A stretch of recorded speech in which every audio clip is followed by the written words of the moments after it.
Marco Valentino had survived bullets, betrayals, and boardrooms where men smiled while planning his death. What he had never survived was silence. The private dining room was too quiet. No cameras, no guards, just 4 men, expensive wine, and conversations that meant something else entirely. Marco lifted his glass. Red wine, perfect clarity, no smell, no warning. That was when it happened. A waitress stumbled, water spilled, crystal shattered against marble. Apologies poured from her lips, but her eyes told a different story. They weren't clumsy, they weren't scared of losing a job. They were terrified of being too late. Marco froze. His instincts screaming, he looked at the wine, then at her, then back at the men around the table, in that single heartbeat. He understood something far more dangerous than poison. Someone had tried to kill him, and the only person who noticed was the woman no one was supposed to see. From that moment on, Marco Valentino was no longer wondering if he would die, but who else would die once the truth came out. Elena Rivera had worked as a waitress for 3 years without ever spilling a single glass of water. Not once. In a city like New York, that wasn't luck. It was discipline sharpened by necessity. Every movement she made had purpose. Every step was calculated. She had learned early that mistakes were expensive, and she could not afford them. Not with rent always due, not with a 6-year-old daughter waiting at home, not with a life balanced on the thin edge between survival and collapse. Until that night, Elena lived by 3 rules: never draw attention. Never let anyone remember your face. Never leave a trace of yourself behind. In high-end restaurants, invisibility was an art form, and she had mastered it. Guests wanted efficiency, not conversation. Presence without personality. A waitress who appeared exactly when needed and vanished the second she wasn't. It suited her. Being unseen felt safer. A single mother in New York didn't get the luxury of being careless or memorable. When the manager called her into his office before the dinner shift, Elena already sensed something was different. Antonio's voice was lower than usual, his smile absent. He didn't joke, he didn't explain. He simply looked at her for a long moment before speaking. "Private dining room tonight," he said. "Table 1, Elena nodded. "Impeccable service, absolute discretion." He hesitated, then added quietly, "That table doesn't exist. Neither do you." She understood exactly what he meant. Some guests paid not just for food, but for silence, for discretion so complete it erased everyone involved. She tied her apron tighter, smoothed her uniform, and told herself it would be just another shift. Another 4 hours of invisibility. The moment she opened the door to the private dining room, she felt it. The air was heavier, charged with something unspoken. The lighting was dimmer than the main floor. The walls a deep, wine-dark red that swallowed sound. A long table sat in the center, set for 5. Only 4 men were present, and one of them commanded the room without saying a word. Marco Valentino. Elena recognized him instantly. Though she had never seen him in person before, some men announced their power loudly with voices, with gestures, with arrogance. Marco Valentino did none of that. He sat at the head of the table, his back against the wall, positioned so he could see the door, the windows, every possible exit. It wasn't the seat of someone confident in safety. It was the seat of someone who expected danger. That was the first thing that unsettled her. Powerful men usually believe themselves untouchable. This one didn't. His posture was relaxed but alert, like a predator at rest. Dark eyes observed everything with quiet precision, missing nothing. Elena felt the instinctive urge to lower her gaze, to shrink back into her role. She reminded herself, "You are invisible." As she set down water glasses, she noticed another detail, subtle, but wrong. Marco Valentino did not touch his wine. The bottle was expensive, the kind that required no recommendation. Others at the table drank freely, laughing softly, their conversation flowing in coded phrases that sounded like business and felt like something else entirely. Shipments, adjustments, delays. Elena didn't care to understand. She had learned long ago that curiosity was dangerous, but Marco's glass remained untouched. At first, Elena thought nothing of it. Some guests waited, some preferred water. Yet minutes passed. The first course came and went. Still, the wine sat exactly where it had been poured, untouched, unmoved. Then the fifth man arrived. Thomas Brennan entered with apologies, rain still clinging to his coat, his smile polished and practiced. He greeted Marco warmly, too warmly, and took the empty seat beside him. Elena poured his wine as well and felt, inexplicably, a tightening in her chest. Something about him felt wrong. His shoulders were stiff despite his casual tone. His eyes flicked around the room too often, too quickly. As the main course was served, Elena moved around the table with quiet efficiency, refilling water, adjusting plates. Her senses were sharp, tuned to the smallest shifts in body language. Years of watching people had taught her to notice what others overlooked. That was when it happened. Thomas reached across the table. It looked ordinary, an absent-minded gesture, as if reaching for salt, but Elena was close enough to see what no one else did. His hand did not go to the seasoning. It passed directly over Marco's wineglass. There was a small vial hidden in his palm. So small it could have been imagined, so quick it could have been missed. A single, colorless drop fell into the deep red wine. 3 seconds. That was all it took. Elena's breath caught painfully in her chest. The world narrowed to that single glass. Her heartbeat thundered in her ears. She knew what she had seen. She knew because of the secrecy of the movement, the deliberate distraction, the way Thomas's eyes darted briefly, ensuring no one was watching. Time fractured. In the space of a heartbeat, Elena saw 2 futures unfold in one. She said nothing. She finished her shift, collected her tips, went home to her daughter, somewhere behind her. A powerful man drank poisoned wine and died quietly, and the world continued turning without her. And the other, she spoke up, or worse. Caused a scene and never made it home at all. Sophia's face flashed in her mind. 6 years old, missing her first tooth, waiting for bedtime stories, waiting for her mother. Elena's hands did not shake. Years of survival had taught her how to move even when fear threatened to paralyze her. She did not look at Thomas again. She did not look at Marco. She did not allow herself time to think, because she understood something with terrifying clarity. If she stayed silent, she would become the last person to see a man alive. And she would carry that knowledge forever. Marco Valentino finally reached for his glass. And Elena realized she had only seconds left to decide who she was going to be.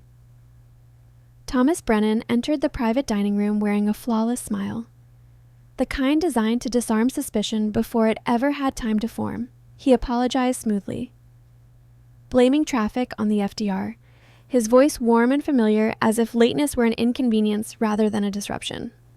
When he reached Marco Valentino, he clasped his hand with practiced ease, the grip firm, almost affectionate, like that of an old friend who had earned the right to arrive late without consequence.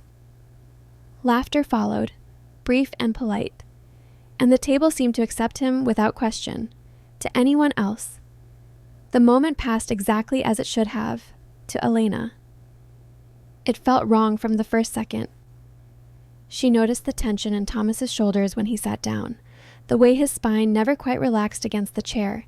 She noticed how his eyes moved, not lingering, not curious, but scanning, constantly, as if measuring distance and exits. It was subtle, the kind of thing only someone who had learned to read rooms for survival would see. Elena had spent years watching people without being seen herself, and experience whispered that this man was not at ease. He was playing a role, and he was terrified of forgetting his lines. As she cleared the appetizer plates and prepared for the main course, Elena felt an unfamiliar unease settle beneath her ribs. The conversation at the table flowed in low voices, punctuated by brief laughter and careful pauses. Words like distribution, timelines, and adjustments floated past her, innocuous enough on the surface. She did not listen closely. She had learned long ago that listening invited danger. Yet her attention kept drifting back to Thomas, to the faint tremor in his hand when he lifted his glass, to the way he avoided looking directly at Marco for more than a heartbeat. When the main course was served, Elena moved closer to the table.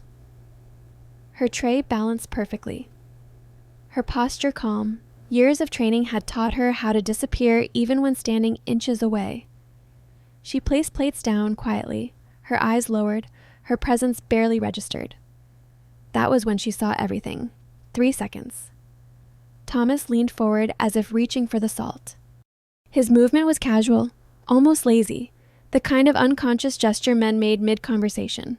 But Elena was close enough to see the tension in his fingers, the unnatural stiffness of his wrist. She saw the small vial nestled in his palm, concealed by the curve of his hand. She saw the precise tilt of his fingers, controlled and deliberate, and she saw the drop clear, colorless fall into Marco Valentino's untouched glass of wine. It happened so quickly that no one else noticed. Not the men absorbed in their conversation, not the server across the room, not even Marco himself. Only Elena saw it. And in that instant, the world seemed to tilt beneath her feet. Her heart slammed against her chest, loud enough that she was certain someone must hear it. Heat rushed to her face, then drained away, leaving her cold. She straightened slowly, forcing her hands to remain steady as she completed her service, her mind racing faster than her body could follow. She had just witnessed something she was never meant to see. Sophia's face filled her thoughts without warning, her daughter asleep in a borrowed bed down the hall from Mrs. Chen's apartment, her small chest rising and falling in peaceful rhythm. Sophia, who believed her mother could fix anything, who trusted her to always come home. Elena's throat tightened painfully. The choice before her felt impossibly cruel. If she spoke, if she gasped, shouted, caused a scene, she would place herself directly between powerful men and their secrets.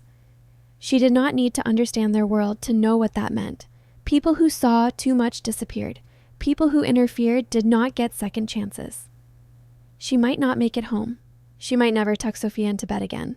But if she said nothing, if she finished her shift and walked away, she would watch a man drink poison and die. Not in theory, not someday, tonight, right in front of her. And she would carry that knowledge for the rest of her life, a quiet, suffocating weight she could never set down.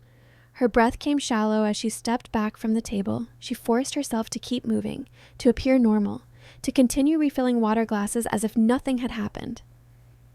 Inside, panic clawed at her, threatening to break through the careful control she had cultivated for years. She told herself to think, to assess, to understand. And then she saw Thomas's handshake. It was slight, almost imperceptible. But it was there. His fingers trembled as he lifted his fork. A bead of sweat traced a line down his temple despite the cool room. He swallowed hard, his jaw tightening as if bracing himself for impact. This was not the behavior of a man confident in his actions. This was not the calm precision of a cold-blooded killer. Elena realized, with sudden clarity, that Thomas Brennan was afraid. His eyes flicked briefly toward Marco's glass, then away.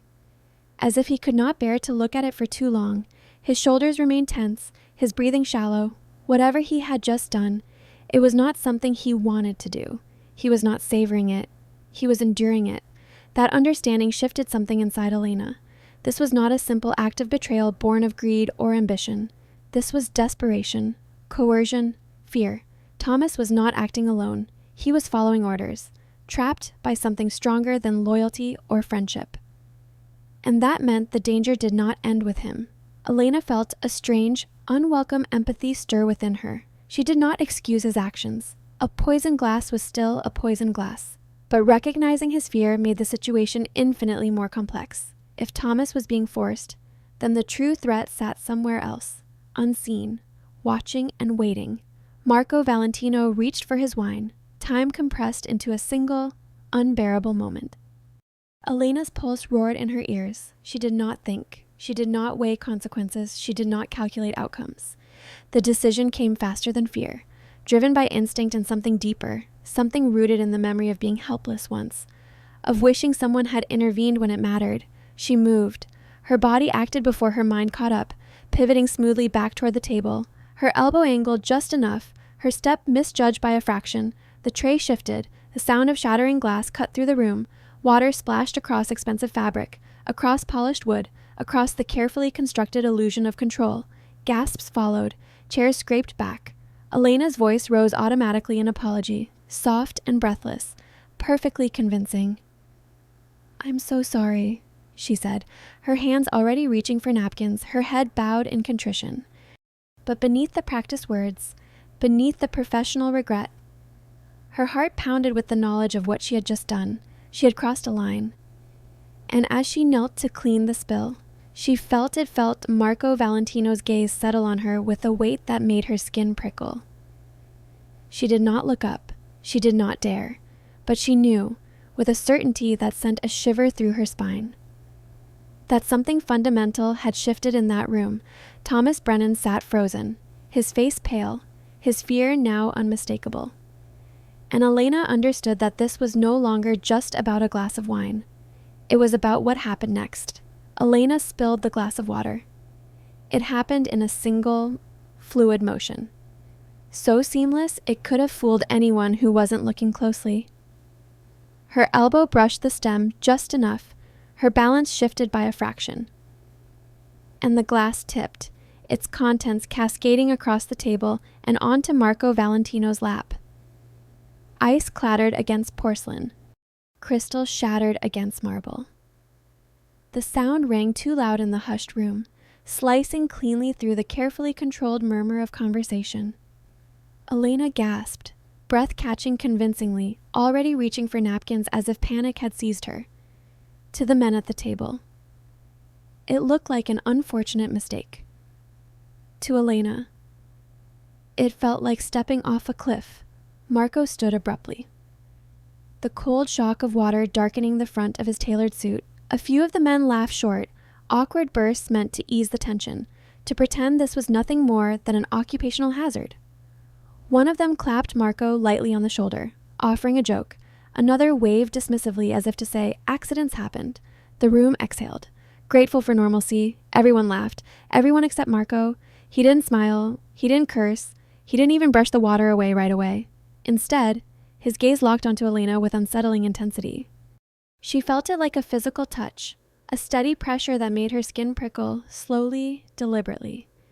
She lifted her eyes to meet his, and in that moment, everything changed.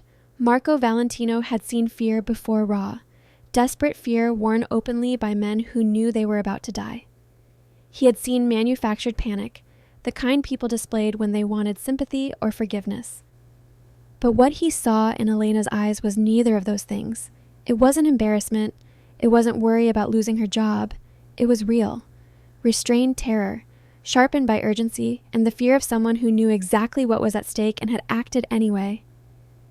Something cold and sharp slid into place inside him. This wasn't clumsiness. This was intervention. Elena lowered her gaze immediately, her training screaming at her to disappear, to retreat back into the safety of invisibility.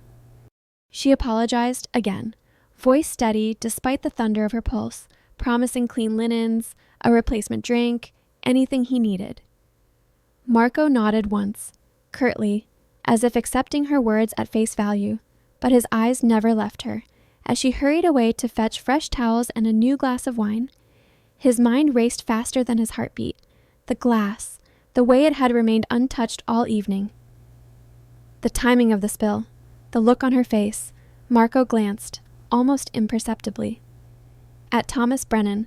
The man sat rigid, color draining from his features, his gaze fixed on the wet stain spreading across Marco's suit. He did not laugh. He did not joke. His hands were clenched tightly in his lap, knuckles pale. Fear rolled off him in waves now, no longer contained. Interesting. Elena returned moments later, composed, professional, carrying a clean glass and fresh bottle. Her movements were precise, controlled, but Marco could sense the tension coiled beneath the surface. When she reached for the contaminated glass to clear it away, his hand shot out without conscious thought. He caught her wrist, not hard enough to hurt, just firm enough to stop her. Don't. The word was soft, almost gentle, but it landed with the weight of a command. Elena froze, for a heartbeat. The world narrowed to the place where his fingers circled her wrist, warm and unyielding. Her breath stalled in her lungs. She did not pull away. She did not look up. She simply nodded once.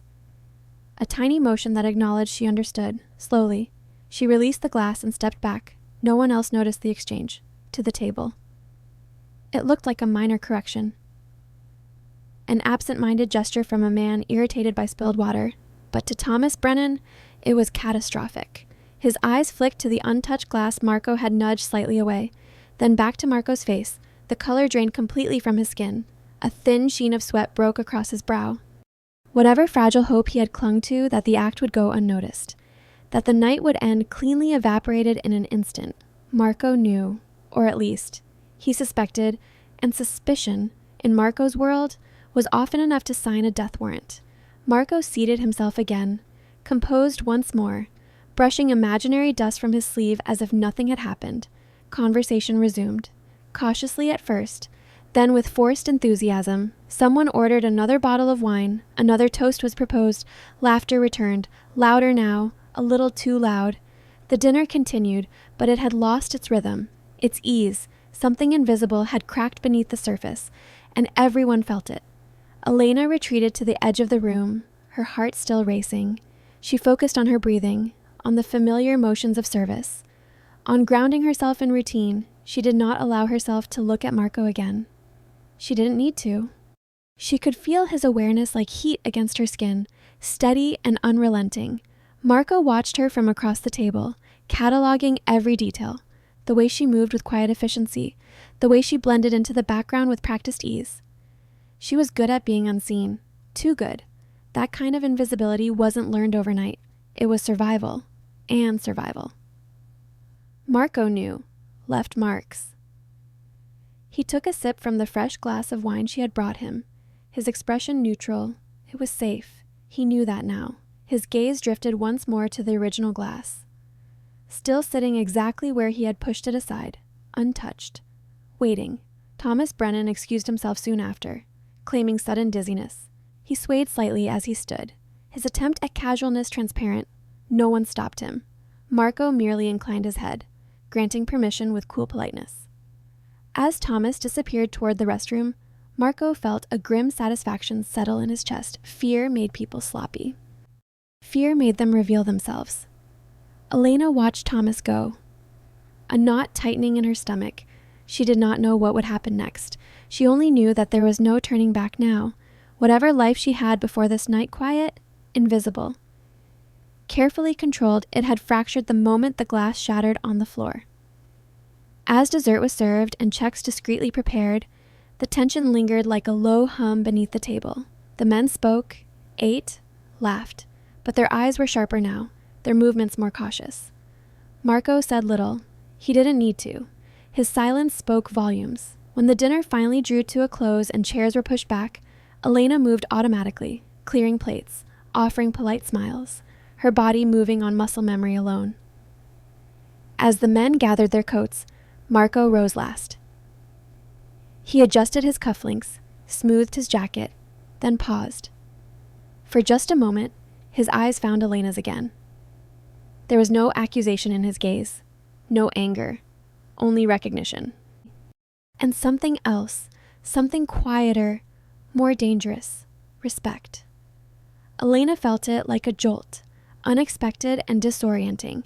She lowered her eyes once more, but the connection lingered, fragile and electric, threading something unspoken between them. The dinner had ended, the room would soon empty, but Elena knew, with aching certainty, that what had broken here tonight could not be repaired, not for her, not for him, and not for the man who had arrived late, believing he could slip poison into a glass and walk away unseen. Thomas Brennan left the table earlier than planned. He did it with an apologetic smile that failed to hide the strain etched across his face.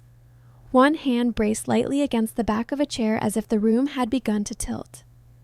He blamed sudden nausea, a familiar excuse delivered too quickly, his voice unsteady despite his effort to sound casual. No one questioned him.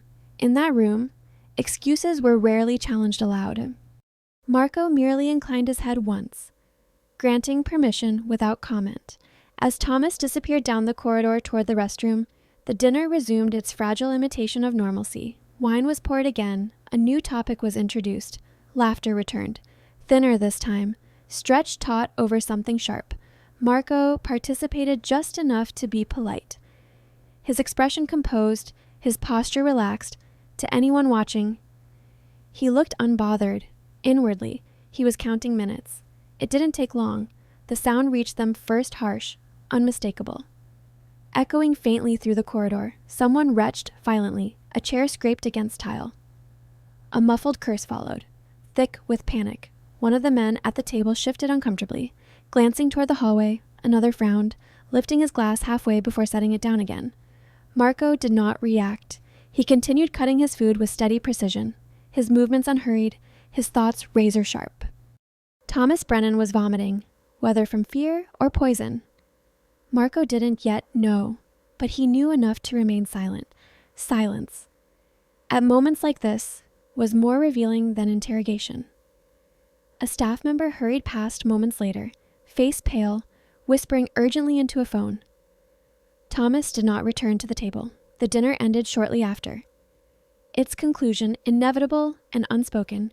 Coats were collected, polite goodbyes exchanged. Marco left last, as he always did, his expression unreadable as he stepped into the night air, and the city greeted him with noise and light, indifferent to how close he had come to disappearing within its endless churn.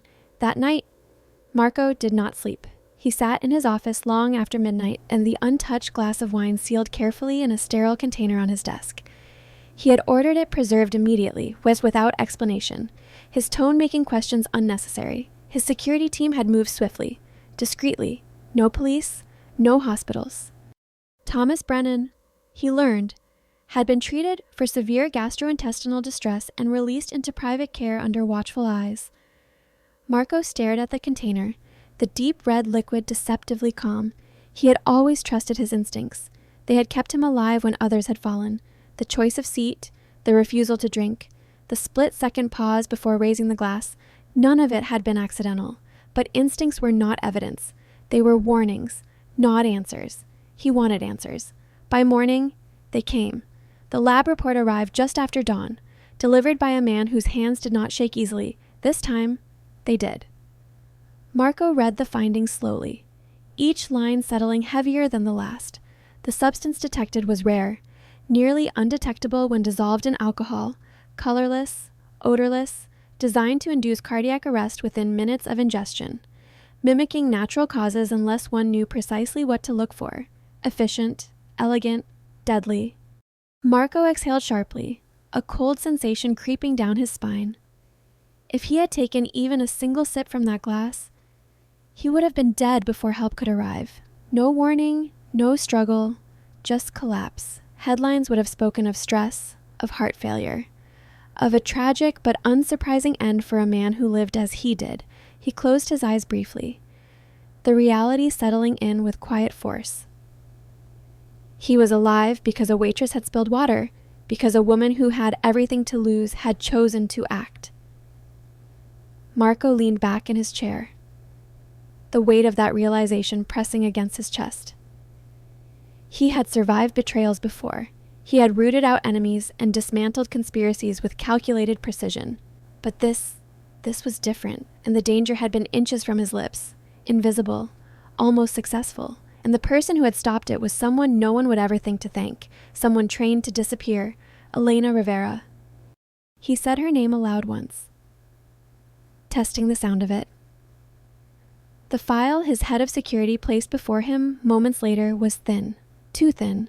Employment records, address, a child, no criminal history, no connections that raised alarms, on paper.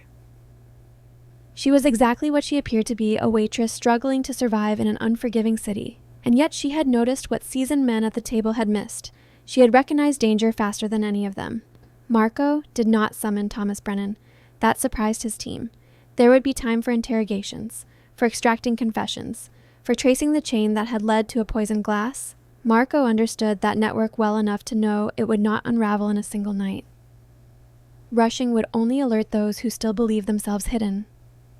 Instead, he asked for Elena. Find her, he said simply. Quietly. There were raised brows, exchanged glances. His lieutenant hesitated before speaking. The waitress. Sir, we're already tracking Brennan. Whoever ordered this, I know. Marco interrupted calmly. But she's the reason I'm still breathing. That ended the discussion. Elena. Meanwhile, woke that morning with a knot in her stomach she couldn't explain, and the events of the previous night replayed in fragments she couldn't quite silence the spill. Marco's hand on her wrist. The word he had spoken so softly it felt carved into her memory.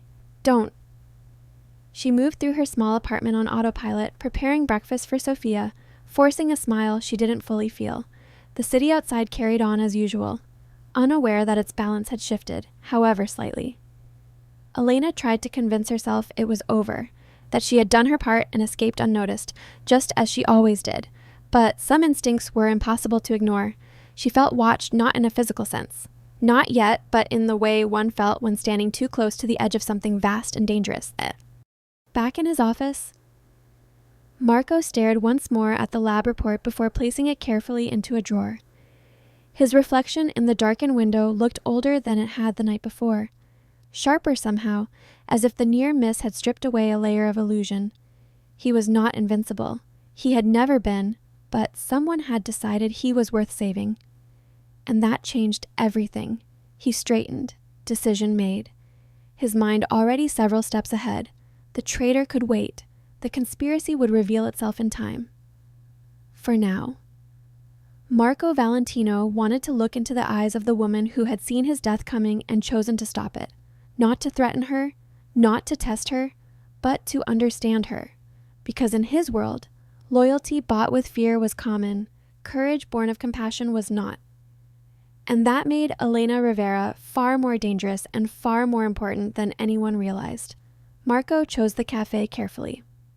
It sat on a busy corner near the river, all glass windows and constant movement, the kind of place where conversations dissolved into background noise and faces blurred into anonymity. People came and went every few minutes, students hunched over laptops, office workers rushing in for caffeine, tourists studying maps. No one lingered long enough to pay attention to anyone else. It was perfect. Elena arrived 10 minutes early. She took a seat near the window, her back straight, her hands wrapped around a paper cup she hadn't yet touched. The smell of roasted coffee beans did little to calm the unease coiled in her chest. Since that night, she had slept lightly, waking at every unfamiliar sound, her instincts refusing to stand down.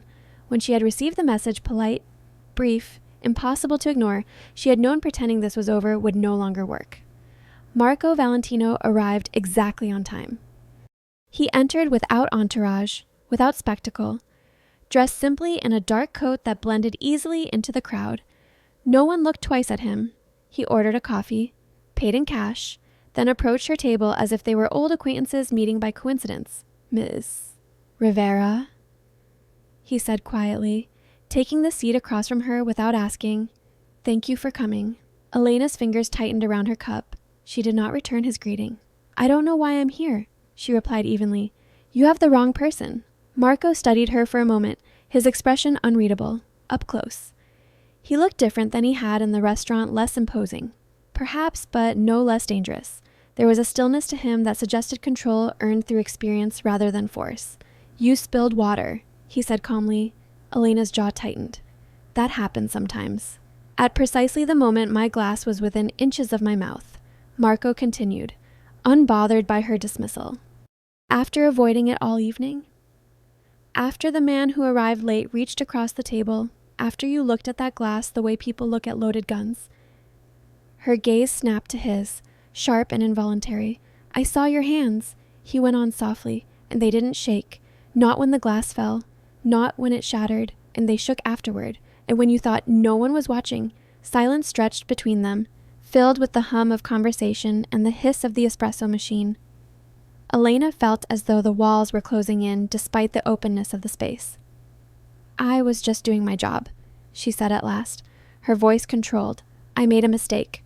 Marco leaned back slightly, giving her space without withdrawing. "I had the wine tested," he said. "There was poison in it, enough to stop my heart in minutes." The words landed heavily, undeniable. Elena looked away, her reflection staring back at her from the window.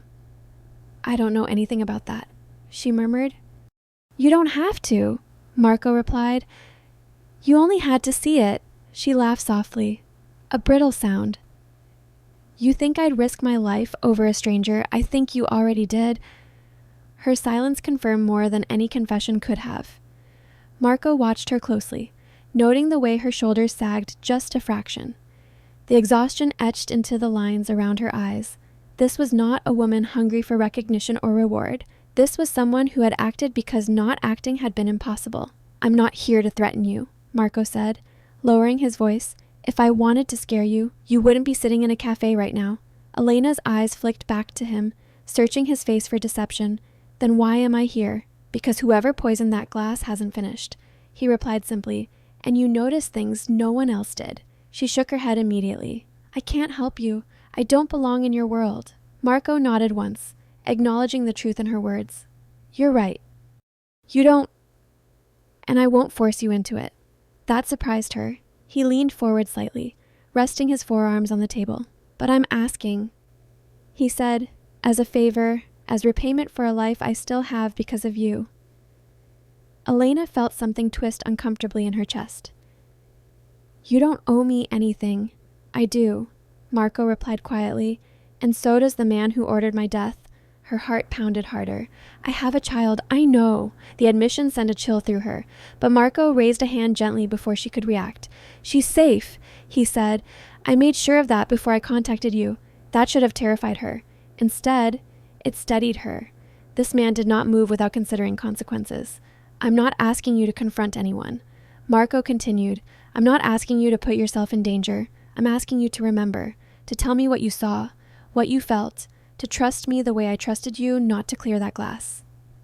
Elena closed her eyes briefly, weighing her options. Refusal would not erase what she had already done. Silence would not protect her from what she now knew. The line had been crossed the moment water hit the floor. "What happens if I say no?" she asked softly. Marco met her gaze. "Then I'll respect your decision. And I'll still protect you." Something in his tone steady, sincere, made her believe him. She exhaled slowly. "And if I say yes, then we find the truth together." Elena studied him for a long moment. Beneath the power and the danger, she saw something unexpected restraint. A man used to taking what he wanted, choosing instead to ask. "I don't want to be brave," she said quietly. "I just don't want to regret this." Marco's expression softened, just slightly. "Neither do I." Outside, the river flowed on. Indifferent to the choice forming between them, Elena took a breath, feeling the weight of it settle in her chest. When she finally nodded, it was small but resolute. "All right," she said. "I'll help, but only on my terms." Marco's lips curved into a faint, respectful smile. "I wouldn't expect anything less." And with that, Elena realized her life had split cleanly into two halves, the one before that glass shattered, and the one that began now with an invitation she could never truly walk away from. Elena noticed she was being watched on the third day after meeting Marco. At first, it was only a feeling, an uncomfortable awareness that lingered at the back of her neck as she walked Sophia to school, as if someone's gaze followed her steps just a little too closely. She told herself it was paranoia, the residue of fear left behind by a single reckless night. New York was crowded, anonymous. People brushed past each other every second without meaning anything by it. Still, the sensation refused to fade. That afternoon, she saw the same man twice. Once across the street from the grocery store, pretending to check his phone. Again near her building, leaning against a lamppost. His reflection caught briefly in a car window. He didn't approach. He didn't speak, but his presence was deliberate. When their eyes almost met, he turned away. Elena's stomach tightened. That evening, the phone rang. "Rivera," a male voice said crisply. "This is the NYPD. We need you to come down to the precinct for questioning." Her pulse spiked instantly. "About what?" "There's been an incident involving your place of employment. This is routine." The word routine rang false. Elena had worked enough years to know how real authority sounded.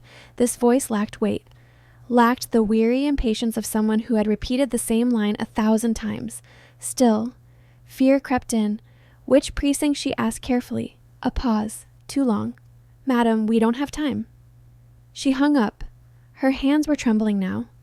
She locked the phone and turned, scanning her apartment as if danger might already be inside. Sophia sat at the small kitchen table, coloring quietly, oblivious. Elena forced a smile, her heart pounding hard enough to hurt. That night, she barely slept. Just after midnight, a sound jolted her awake, a soft click. Elena held her breath, every sense sharpening. She slipped out of bed silently, moving toward the door on instinct. Another sound followed, metal against metal, careful, testing. Someone was turning the doorknob, slow and patient. As if gauging resistance, Sophia stirred in her room. Elena's fear crystallized into something sharper. She grabbed her phone and dialed Marco without thinking. He answered on the first ring. "They're here," she whispered. "I know," he replied calmly. "Don't open the door. Stay inside. Help is already on the way." Within minutes, the sound outside vanished. No footsteps, no voices. Only the pounding of her own heart remained. She waited long after dawn before daring to move. By morning, Marco was at her door. He didn't come alone. Two men stood discreetly down the hall. Alert but unobtrusive, Marco stepped inside, his gaze immediately assessing the space. The locks, the windows. His presence filled the apartment, steady and controlled. "This can't continue," he said quietly. Elena's fear erupted into anger. "You said you'd protect us," she snapped. "This is happening because of you." Marco met her fury without flinching. "No," he said.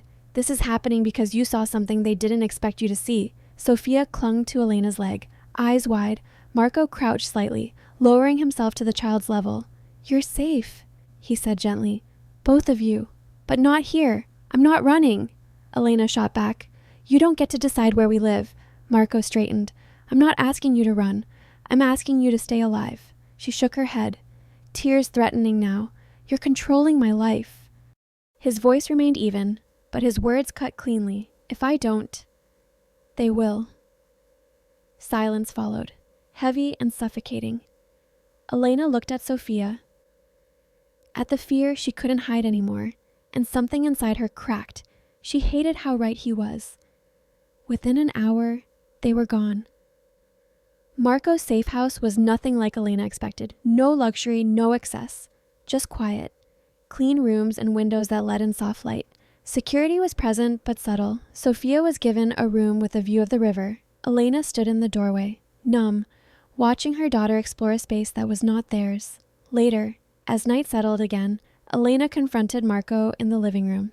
"I didn't choose this," she said quietly. "I know," he replied.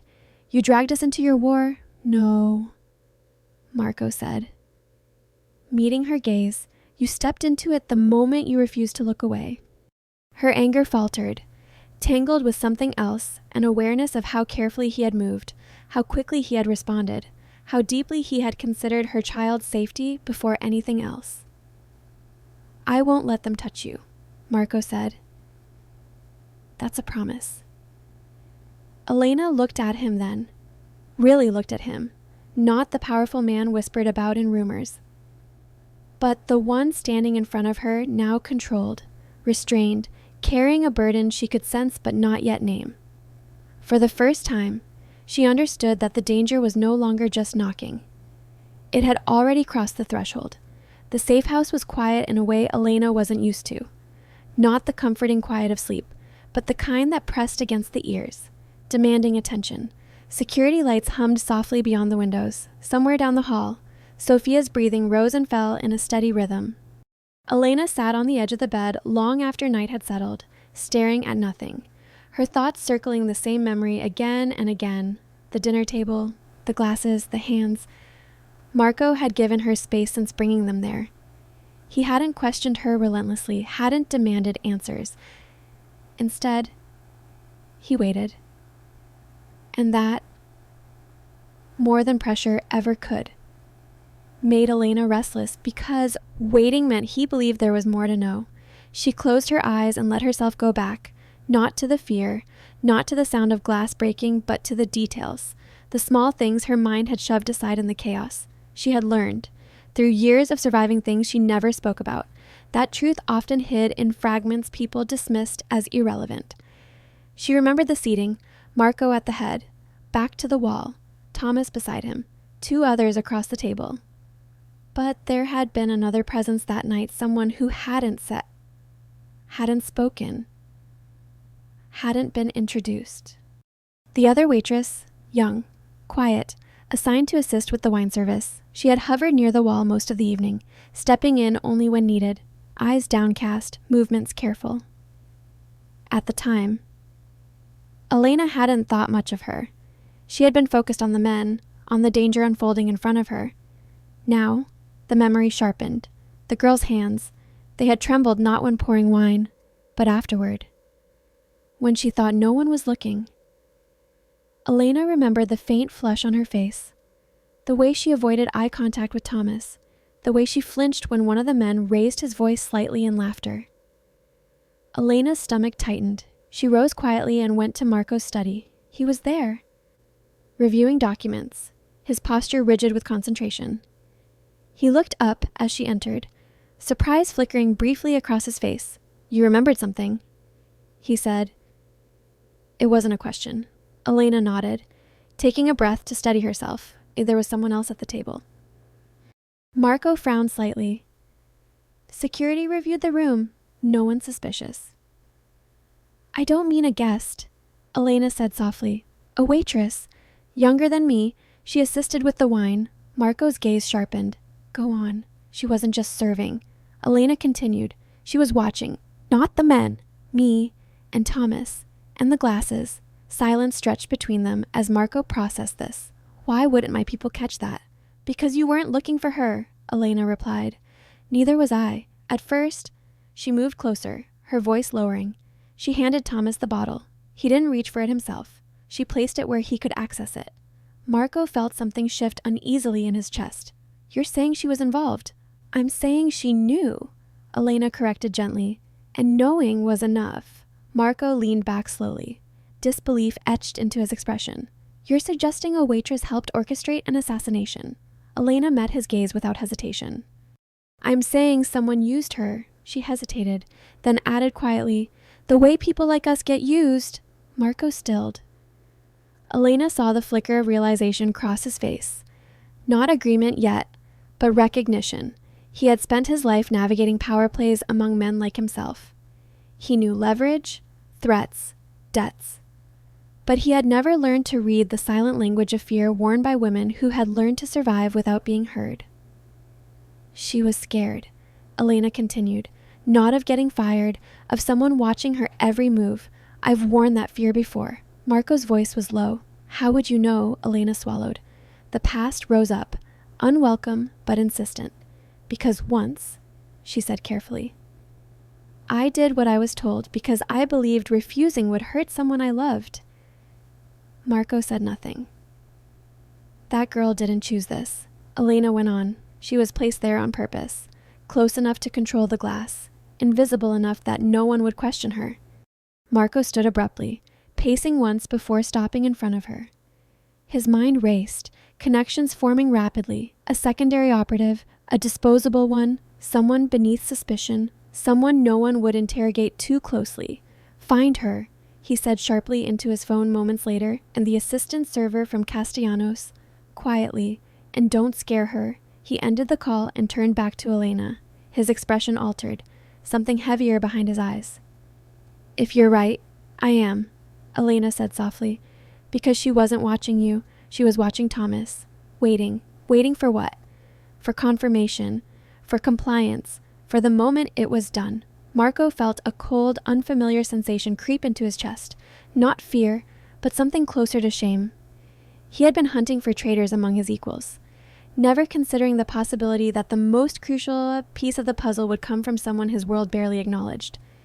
"You saw what my people didn't," he said quietly. Elena shook her head. "I saw what I recognized." Hours later, when the report came in, Marco didn't speak at first. The young waitress had vanished the night after the dinner. Her apartment was empty, her phone discarded, but her file revealed enough. A restraining order filed 2 years earlier, a boyfriend with connections to men Marco had been tracking for months, debts, threats, a pattern of control. She had been placed in that room deliberately. Marco closed his eyes briefly, all his power, all his resources, and the truth had been uncovered not by force, not by interrogation, but by a woman who had learned to survive by noticing what others ignored. He looked at Elena again, truly looked at her, and understood something he hadn't before. She was not a bystander who had stumbled into his world. She was someone who understood its shadows far better than most who ruled it. "You changed the game," Marco said quietly. Elena didn't smile. "I just refused to pretend I didn't see." In the silence that followed, something unspoken settled between them. Respect. Yes, but also a fragile, dangerous connection. They were bound now, not just by circumstance, but by a shared understanding of how power could crush the unseen. And Marco realized that the woman standing in front of him was no longer merely someone he needed to protect. She was someone he would need to listen to, because the truth had not come from a kingpin or a strategist. It had come from a woman the world had taught to endure and who had learned, instead, how to see. The conspiracy did not collapse loudly. There were no dramatic arrests, no blood spilled in the streets, no public reckoning. It unraveled the way most dangerous things did, quietly. In pieces, behind closed doors where power recalibrated itself with ruthless efficiency. One alliance dissolved, one shipment was rerouted, one trusted name was removed from circulation. By the time the dust settled, the threat that had once hovered so close to Marco's heart was gone. But victory, Marco learned, was rarely clean. The cost came swiftly. The men who had moved against him had not been reckless amateurs. They were calculated, entrenched, prepared to lose pawns if it meant protecting the larger structure. When Marco dismantled their operation, he exposed himself in the process. He forced movements that revealed fractures in his own organization, old loyalties strained, silent partnerships withdrawn. Power shifted, as it always did, toward those who survived the fallout best. By the end of the week, Marco Valentino was still standing, but he was standing on less ground than before. He felt it in the meetings where voices that once deferred now hesitated, in the negotiations where concessions were demanded instead of suggested, in the quiet satisfaction flickering in the eyes of men who sensed vulnerability and would one day test it. He accepted it without complaint, because he was alive, across the city. Elena paid her price more immediately, and the call came early in the morning. Her manager's voice tight and apologetic. There had been questions. He said, uncomfortable ones, about the private dining room, about the guests, about what had been seen and reported, and the restaurant valued discretion above all else. And Elena, through no fault of her own, had become a liability. "I'm sorry," he told her softly. "This isn't personal." It never was. Elena thanked him, hung up, and sat in silence for a long moment. Sophia was at school, and the apartment was still. Losing the job hurt, but not in the way she expected. There was no shock, no disbelief, only a dull acceptance. She had known, deep down, that invisibility, once broken, could not be repaired. She packed away her uniform carefully, folding it as she always had, and placed it in the back of the closet. It felt like closing a chapter of a life she had already outgrown. When Marco arrived later that day, she told him simply, "I don't work there anymore." He nodded once, unsurprised. "I'm sorry, I didn't expect anything else," Elena replied. "Some choices don't let you keep everything." Marco studied her, noting the calm with which she spoke. The absence of bitterness. "I can make a call," he said. "There are places that—" She shook her head. "No." The word was gentle but firm. "I don't want another door open because of you," she continued. "Not this time." Marco respected that. He always had. They sat together in the quiet living room of the safe house, the space between them filled with things neither felt the need to name. The city outside moved on. Unaware of the subtle shifts that had occurred, Elena poured tea. Marco accepted the cup, their fingers brushing briefly a fleeting contact, unintentional, but charged with awareness, and there was no confession between them. No dramatic acknowledgement of what had grown in the space between danger and trust. They did not speak of feelings or futures. They spoke instead of practical things, next steps, safety. What came after this? It was easier that way, safer, Yet beneath every exchange lay an understanding deeper than words. Marco trusted Elena, not because she had saved his life, though that mattered, but because she had done so without asking for anything in return, because she had spoken truths others ignored, because she had seen the cost and paid it anyway. Elena trusted Marco too, not because of his power, but because he had chosen restraint when force would have been easier, because he had asked instead of commanded, because when the danger reached her door, he had acted not to own her life, but to protect it, one evening. As they stood on the balcony watching the city lights shimmer against the dark river, Marco broke the silence. "You could walk away now," he said quietly. "This is finished." Elena considered his words carefully. "Is it?" she asked. "For you," he replied. "I can make sure of that." She leaned against the railing, the cool metal grounding her. "And you, I'll do what I've always done." She turned to look at him then, really look at him, and saw the weight he carried without complaint, the losses he accepted without drama, the man shaped not just by power, but by the consequences of wielding it. "I'm not afraid of what happened," Elena said softly. "I'm afraid of pretending it didn't change me." Marco's gaze softened. "It changed me too." That was as close as either of them came to saying more. In the days that followed, Elena began to imagine a future no longer defined by survival alone.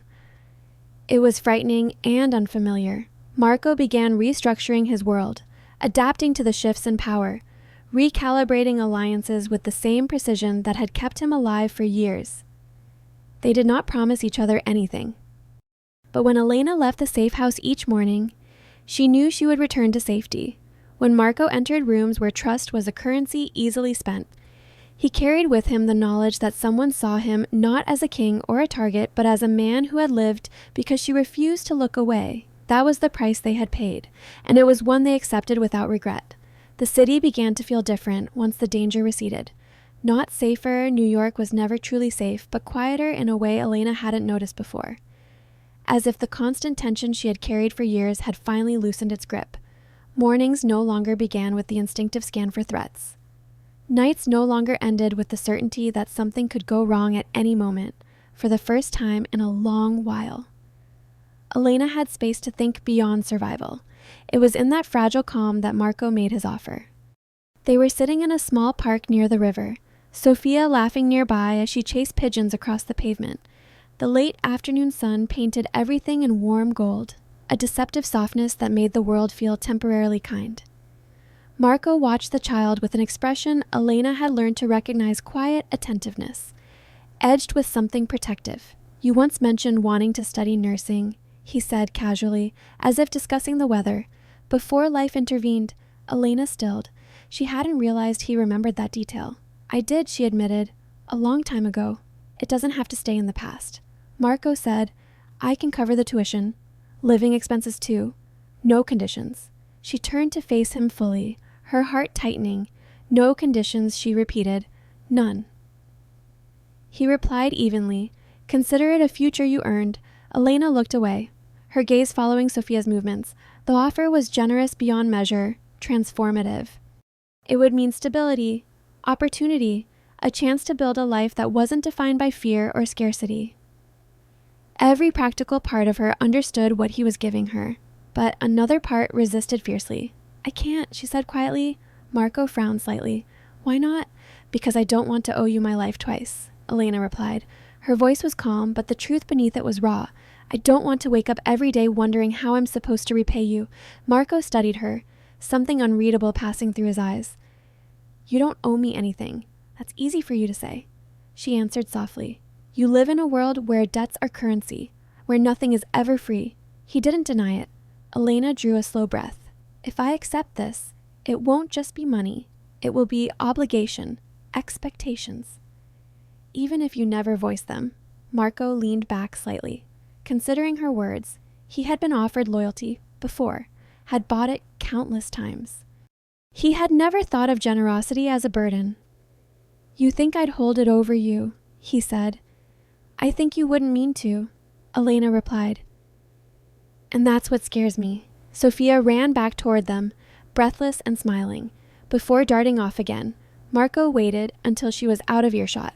I'm not offering this because I want something, he said quietly. I'm offering it because I believe in you. Elena met his gaze. Belief can still be a cage, and the words hung between them, heavy but honest. Marco exhaled slowly. What would make this feel different? She thought for a long moment. If it was mine, she said, if I earned it, if I failed or succeeded on my own terms. You already earned it, Marco said. Elena shook her head. Not like that. He saw then that this wasn't pride. It was survival. A woman who had learned the cost of dependency and refused to pay it again. Then let me loan it to you.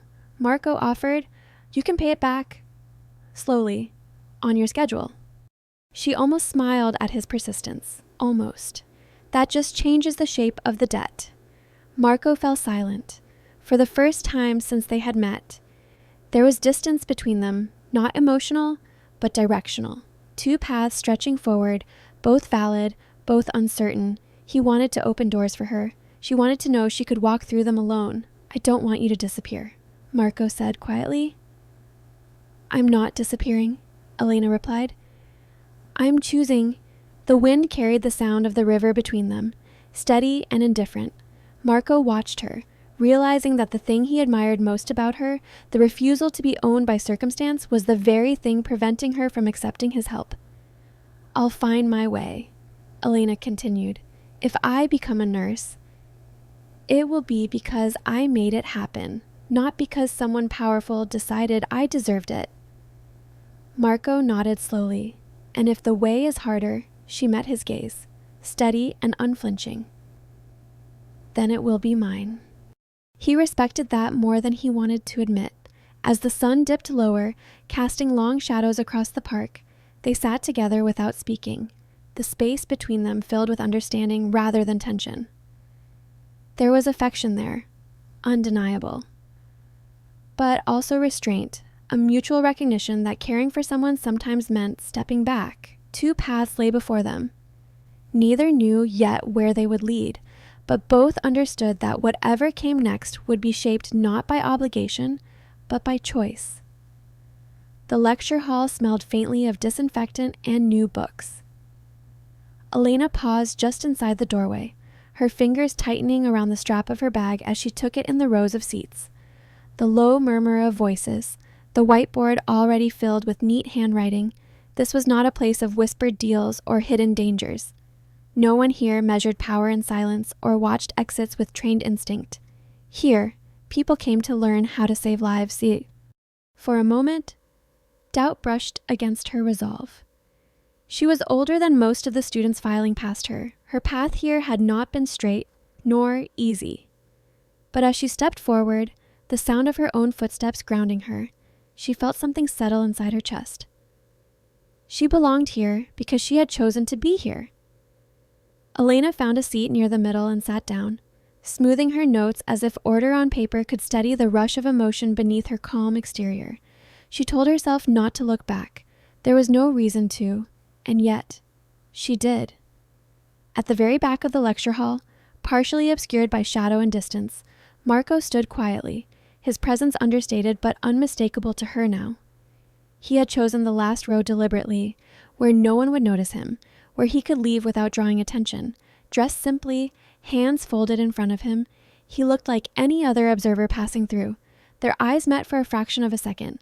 No words were exchanged. None were needed. Marco had insisted on one thing when Elena finally enrolled: not money, not protection, not even gratitude, only that he be allowed to witness this moment, to see her begin something she had once believed was impossible. He did not wave, he did not smile, he only nodded once, a gesture of quiet acknowledgement. Elena returned it, subtle and restrained, before turning back toward the front of the room. The professor began speaking, her voice steady and authoritative. Elena listened, taking notes, absorbing information that felt both foreign and familiar. She thought of the nights she had spent caring for Sophia through fevers, the instinctive way her hands had learned to soothe pain. This path made sense in a way few things ever had. Behind her, Marco remained still. He watched Elena the way he had watched few things in his life, not with strategy or calculation, but with acceptance. He understood now that some connections were not meant to be claimed or defined. They existed to alter the course of two lives, briefly intersecting before diverging again.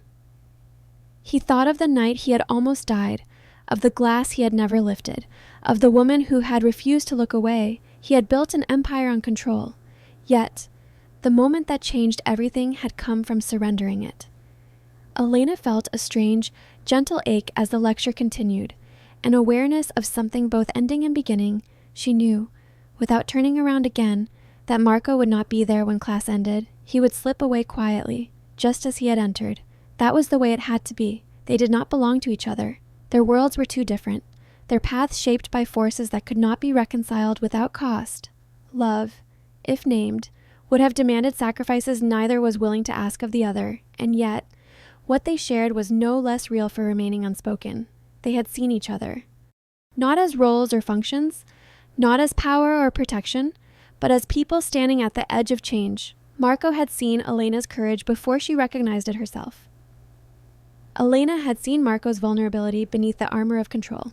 That was enough. When the lecture ended, students rose and filed out, voices overlapping in animated conversation. Elena gathered her things, feeling lighter than she had in years.